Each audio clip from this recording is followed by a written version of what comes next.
శక్తి స్వరూపిణి అయినటువంటి అమ్మవారు వచ్చింది. ఎందుకు వచ్చింది అమ్మవారు అంటే, శంకరుల వారు అంతకు ముందే ఏం చేశారు, శివానంద లహరి రాశారు. అమ్మవారి కోపం వచ్చిందట, ముందు అయ్యగారి గురించి రాస్తాడా, నేను కదా ముందని చెప్పేసి అప్పుడు చెప్తే మొట్టమొదటి శ్లోకం ఏమొచ్చిందంటే, శివ శక్త్యాయుక్తో యది భవతి శక్త ప్రభవితం నచేదేవం దేవో నఖలు కుశల స్పందితుమపి అతస్వామారాధ్యాం హరిహర గిరించాదిరపి ప్రణంతం స్తోతం వా కలమతుల పుణ్య ప్రభవతి అంటారు. అద్భుతమైంది. శివుడంతటి వాడే శక్త్యాయుక్తో యది, శక్తితో కలిసి ఉన్నట్టయితేనే ఆ మహానుభావుడికి అస్తిత్వం ఉంటుంది. ఆ శక్తి స్వరూపమైనటువంటిది లేకపోతే మనందరం కూడా బలహీనుడు నిర్వీర్యం అయిపోతాం. కాబట్టి శక్తిని ఉపాసించవలసినటువంటి అవసరం ఈ జాతికి, ఈ హిందూ జాతికి ఉంది అని గుర్తించినటువంటి వారు. కాబట్టి శంకర భగవత్పాదుల వారు మనందరికీ కూడా ఒక అద్భుతమైనటువంటి సాహిత్యాన్ని అందించారు.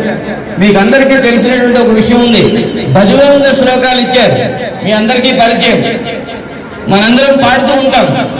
భజ గోవిందం భజ గోవిందం గోవిందం భజ మూఢమదే అని చెప్పారు కదా. దీన్ని ఇప్పుడు తెలుగు రాసుకున్నాం ఆధునిక కాలానికి. వినండి ఒకసారి.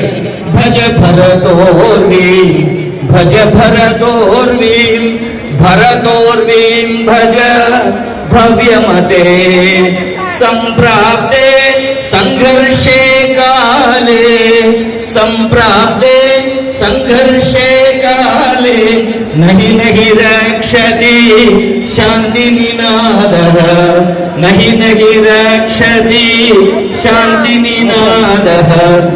భరతోర్విని భజించాలి. సంఘర్షణ వచ్చినప్పుడు శాంతి నినాదం అవసరం లేదు. ఏ యోధుడైతే మన రక్షణ కోసం పోరాడుతున్నాడో ఆ యోధుడి వెంట కలిసి నడిచి ఆ యోధునికి మరింత శక్తిని అందించవలసినటువంటి బాధ్యత ప్రతి పౌరుని మీద ఉంది. ఆ బాధ్యతను మనం ఇవాళ ఈ మల్కాజ్గిరి ప్రాంతంలో నిర్వర్తిస్తున్నాం. అమ్మవారిని ఉపాసించినట్టయితే ఆ ఉపాసన బలం చేత మనకు శక్తి ఉత్పన్నమవుతుంది. ఆ శక్తి దేశానికి మనం ధారాదత్తం చేయాల్సినటువంటి అవసరం ఉంది. నాయకత్వానికి ధారాదత్తం చేయాల్సినటువంటి అవసరం ఉంది.